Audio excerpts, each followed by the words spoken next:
My name is Christina Herrick, and I'm the editor of Landscape Management Magazine, and I am here with Joel DeVisser of DeVisser Landscape Services. He's the president and owner in Kalamazoo, Michigan. Part of the reason I wanted to talk to Joel was he's in Michigan, and he was deemed non-essential for a little bit of time, and so I wanted to talk to him about all of that and what his experience was like. So tell me a little bit about what's going on with your state currently, and then also where you were a couple weeks ago.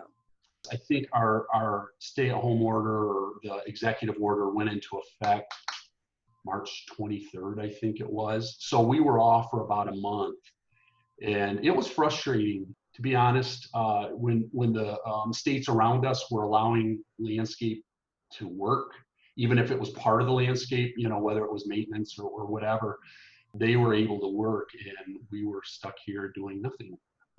So that was frustrating. Now, with that being said, we understood, our governor, she wanted to put safety first. We get that, and could respect that, and we honored it. We're just glad that we're back to work right now. All right. So what did you do during that time off? How did you communicate with your clients, and how did that time in with the seasonality of everything?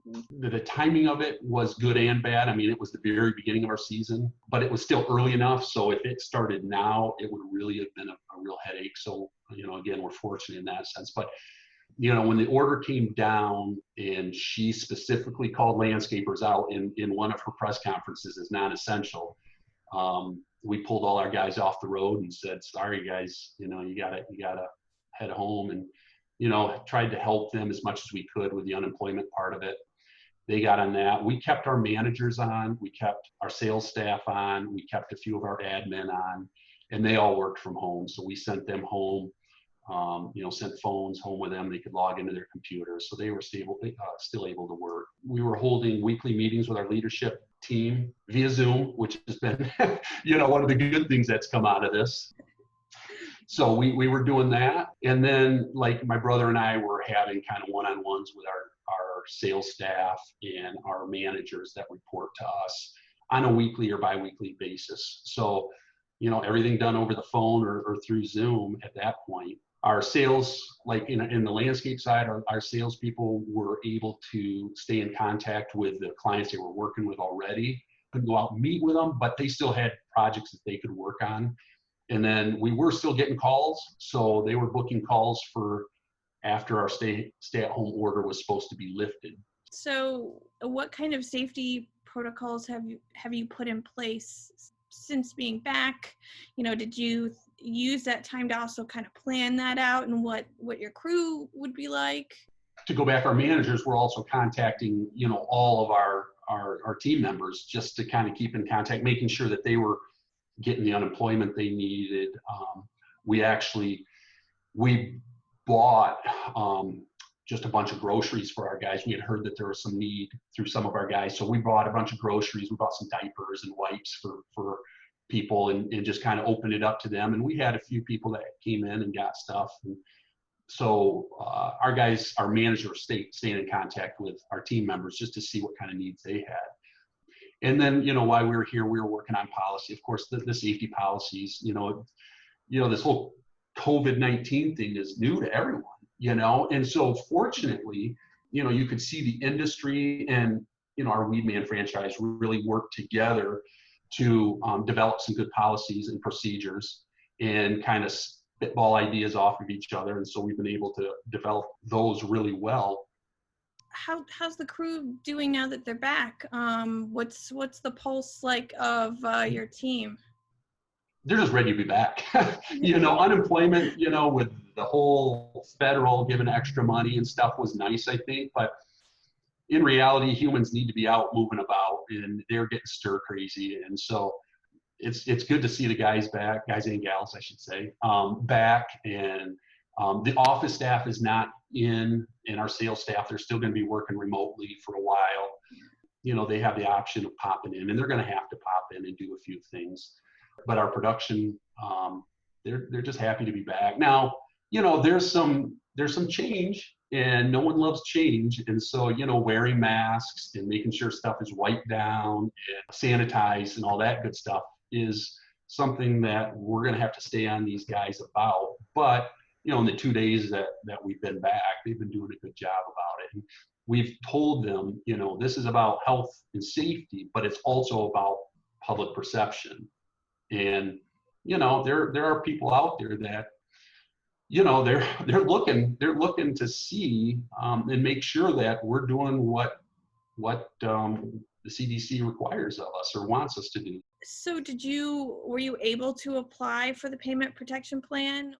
So, again, this is where I kind of go back to our Weedman franchise was so good. We were having daily calls, and they were, we knew when the application, I think it was April 3rd was going to be due. And so leading up to that, we were all talking about it, how to get ahead of the game and whatnot. And so April 3rd, we applied with our bank, and we had an incredibly easy time applying for it. I was just shocked because we've talked with, it was other Weedman franchises, but I've talked to other business owners that had a really tough time with paperwork, and some people didn't get it the first time.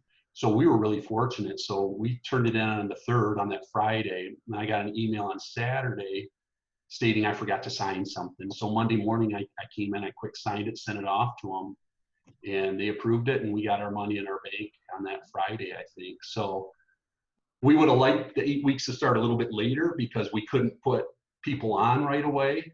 But, I would have much rather be in that position than, right now, a lot of people are still wondering if they're going to get it. So it was a pretty good process, an easy process. Now the question is on the back end of it, how easy is it going to be, paperwork wise for forgiveness? Because what we've been told by our bank is they don't have concrete answers on, the way it's going to be forgiven, what they're going to need and all that stuff. Mm-hmm. So there's a lot of speculation out there, and I think probably stuff that's pretty accurate, but our bank said, we're not going to release anything until we hear specifically from the SBA. So we're just waiting on that. And our 8 weeks comes up the first part of June, and then we'll just do what we need to do to apply to get that forgiven. Well, that's good news, but that's also interesting to hear that, there's still some steps to take. Once you get the money, you have a little bit left to do. Actually, we set up a separate bank account that money goes into, so we can kind of audit, so to speak, when we pull money out, and then, all of our, invoices and our payroll records, we're kind of going to keep in a separate record folder on the computer, and when it comes time, hopefully we'll have everything that they need, and we can just fire it off to them, and that'll go smooth. So we're doing everything we can right now to try to avoid a real headache down the road. Talk to me a little bit about jobs. Obviously, you're back, so it's a few days in, but had you noticed a change in people wanting services, a drop in interest? You said you've been getting phone calls too, so that sounds positive. Yeah, we haven't seen too much backlash, so to speak, from this. I think a lot of people are concerned with the economy. I mean, especially here in Michigan, but I know nationwide, so I can't just say here in Michigan, but it's going to be interesting to see what happens with the economy, and I don't dare speculate on that. But I think people have been a little skittish. So we've had, like our on the Weedman side, we've had some cancels, and they've said, we just either can't afford it, or we don't, we want to be cautious. Had some landscape projects that have been pushed off. So we've had some residential projects pushed down the road maybe till August, which is nice in terms of just for our schedule's sake. We're keeping it on our books, but we're just pushing it off when we're less busy. Right now it doesn't have to fall here in May. We had a commercial project that right now looks like it's going to be pushed till next spring. They're just having budget issues, so they want to curb capital expenditures for this year. Outside of that, I mean, we haven't seen a mass cancel or anything like that. And I'm still cautiously optimistic on the economy, and especially on the landscape side, which kind of ebbs and flows with the economy. Like I said, we've had calls, and we have a landscape architect, a landscape designer, and they're booking appointments hardcore right now. So that's a good sign. So we'll just see how that plays out.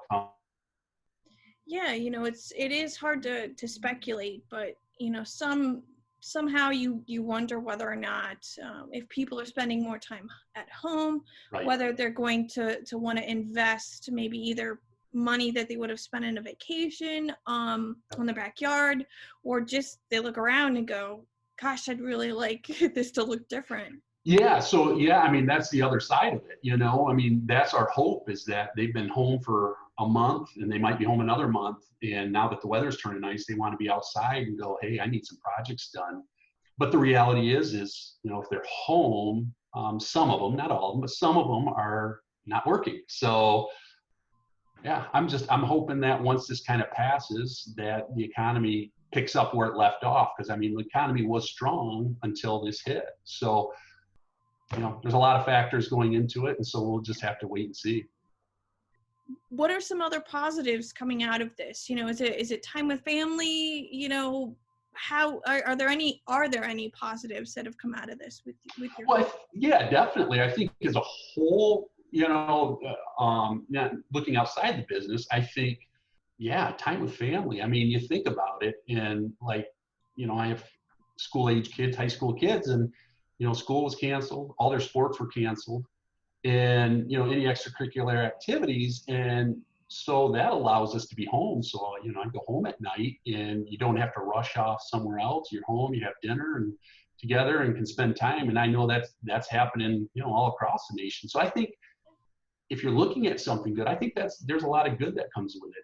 There's a lot of bad too, but if you're focusing in on that good, I mean, it's family time. And there's something to be said about going back to the roots of your family. And so, now within the business, I think technology, I mean, the use of Zoom, I mean, I'm sure a lot of people use Zoom, but not to this extent. And seeing the possibilities, I mean, this has forced us to use it. So, I mean, even now with sales, we're telling our salespeople, hey, if you need to use Zoom, let's use Zoom and do some virtual meetings and, talk to them. And then, then you don't have to see them on site. You can talk it all out beforehand. Then you can go on site, take measurements, whatever. So, this could be utilized further down the road, even after all this is done. I think this is a great part. I think one of the simple things is, it's just a better appreciation for what we have, because, you go a month, especially as your busy time is ramping up. I think at times you can take that for granted. And this month off has really helped us realize, man, we can't take that for granted. So, it's just an appreciation for the work that we have and, the industry that we're in. I mean, we saw a lot of people getting together and fighting for our industry, which was good to see. I hate to say it, there were some things that I didn't approve of that people did, but I think for the most part, I think our industry was well represented in terms of the fight that we had to get us back to work.